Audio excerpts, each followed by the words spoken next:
What's up guys? For today's vlog guys, no, makikisaw-saw tayo dun sa nangyari sa ano guys,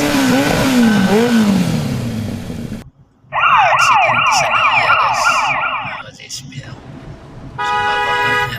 So bago tayo magkikipagpintuhan, makipagsaw-sawan dyan sa nangyari sa ano guys, sa Naiya Terminal 1. Shout out ko yun lahat.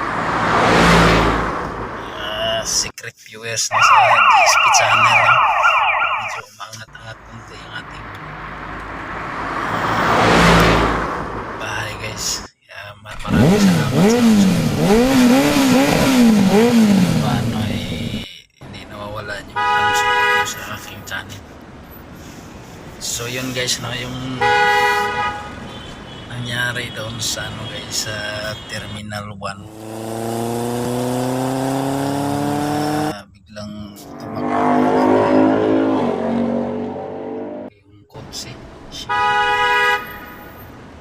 Tingin ko guys, hindi ano guys, yung siguro hindi natin masabi, pero sa tingin ko hindi siya sa ano yun, iisipin sa driver yan guys. Kasi sa lang kung hindi galawin yung sa opinion lang, kung hindi gagalawin yung sakyanan sa driver, kung sino man hindi naman tatakbo yung ng ganun guys. Kasi naka-handbrake yan, naka-foot brake, kaya hindi naman talaga tatakbo yan kung hindi galawin, di ba? So yun ang malaking katanungan guys. Pero para sa akin guys, ang may problema doon yung driver talaga doon. Driver guys, para sa akin, ako driver na ako, pero sa aking analyze guys, no, yung sa akin lang sakyanan, pagka i-park mo yan, hindi tatakbo yan pag hindi mo galawin, hindi mo tanggalan yung handbrake dyan, foot brake dyan, no. Ang may ano doon guys, yung siguro yung sa akin lang driver yung may mali doon. Hindi natin alam kung anong mayroon na ba't siya nagkamali doon, nakapark naman. Hindi natin alam kung baka naapakan niya yung silinador, yung bispreno silinador habang tinatanggal yung handbrake o kaya foot brake. Hindi natin masabi ng guys di natin sigurado, no. Pero lang guys, kawawa lang yung yung mayroong doon, mayroong tawag nito, yung mayroong natamaan yung bata guys. Walang kamumong sa mundo, no. Ganun nangyari sa kanya. Sus, cargo di konsensya yung driver nun, hindi pa tutulogin nun. Ganun nangyari. Kahit ilang taon pa yun, niya, hindi talaga mawala yun sa isipan na gano'n. Pero dalawa yung nawala sa ganung aksidente lang. Pero ang mas kawawa doon guys, yung yung bata. Kasi daming nagpupus doon sa nangyari sa bata guys. Yun yung doon, hindi talaga akalain aksidente talaga. Pero sa bagay, yung aksidente talaga mga guys, sa atin nasa talaga yan, hindi talaga nasa laging kasama yan kung saan tayo naroon, nandoon yan. Pero isipin mo talaga ng gusto kung nag-iingat ka, hindi siguro mangyari man yung mild lang, yung walang buhay na nawawala dahil sa ganyang aksidente. Pero yun guys, hindi natin masabi. Mahirap kasi magsalita ng GSP, ang atin talagang itong vlog ko guys, pinalabas ko lang yung ano ba, yung opinion ko dun sa nangyari. Pero kahit ako guys, driver ako, pero hindi ko yung laging alis ako dun pagdating sa Manubila, saan ako napunta. Pagtapa ko ng senador, kung ano man yung tatanggalin para tumakbo, ganun. So guys, ganun ako, hanggang ilang taon ako nagdadrive, pero salamat pa rin sa Panginoon guys na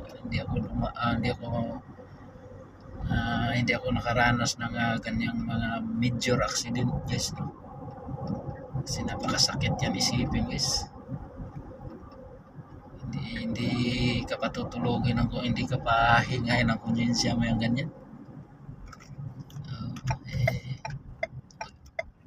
Dapat doble ingat talaga guys pag nasa Manubila kaya ganun na nasa kalye. Ako guys, tingnan mo, nagda-drive, nagpa-vlog ako, pero nagsasalita ako guys, pero yung mata ko guys gumagana yan kalawat kanan, pati resto yung paa ko, ganun lang. Tsaka hindi kailangan magmadali, hindi mo mamamadali, siguraduhin mo lang yung galaw mo na walang aberya, ganun lang guys, no? Pero hindi natin alam yung iba kasi siyempre hindi natin masabi yung baka may laman ng alak yung katawan, wala sa isip yung ginagawa, kaya ganun ang aksidente guys. Halos ganun karamihan yung nangyayari na ganyan. Nagkakamali sa pagtapak, ganun. Imposible yan guys na ganun nangyayari kung saan tumakbo ng kosa yung sa ginaguman yan, tumandar na ganun kabilis. Imposible yan guys kung hindi ginalaw yun ng driver lang may mali talaga guys para sa akin guys. Ako driver na ako, pero aminin ko driver lang may mali. Hindi naman tatakbo yung sakyanan mga GSP kung hindi galawin ng driver naka-handbrake yan Huwag mo sabihin pag hindi mo tapakan preno tatakbo yan, hindi talaga tatakbo kasi natatapak ka sa preno malamang yan tinanggal yung mali yung tinapakan mga GSP, tinapakan nun yung silinador, parang wala sa isip, baka may laman ng alak yung utak, kaya gano'n, dalawa ang nawala. Guys, nawawa talaga ako guys sa pangyayari na yun, pero ako nagpasalamat wala tayong mga aksidente, mga ganyan na guys, major, may nawawala. Ingatan talaga mga GSP, saka laging dasal guys sa sana ba ako nagdadrive ngayon, kailangan bago patakbuhin yung sakyanan guys, dasal lang muna konti, ganun lang para ilayo tayo sa aksidente, no? Yan naman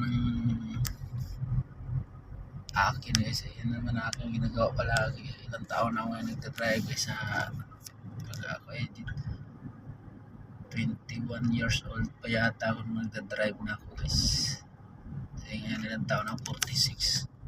Pero hindi ko pinangarap yung guys, yung mga ganun medyo mayroon man ako aksidente, lang guys, yung sagi sa mga minor lang, mga sagi sa side mirror, ganun, gas yan lang. Yung alanganin na mga sa traffic lalo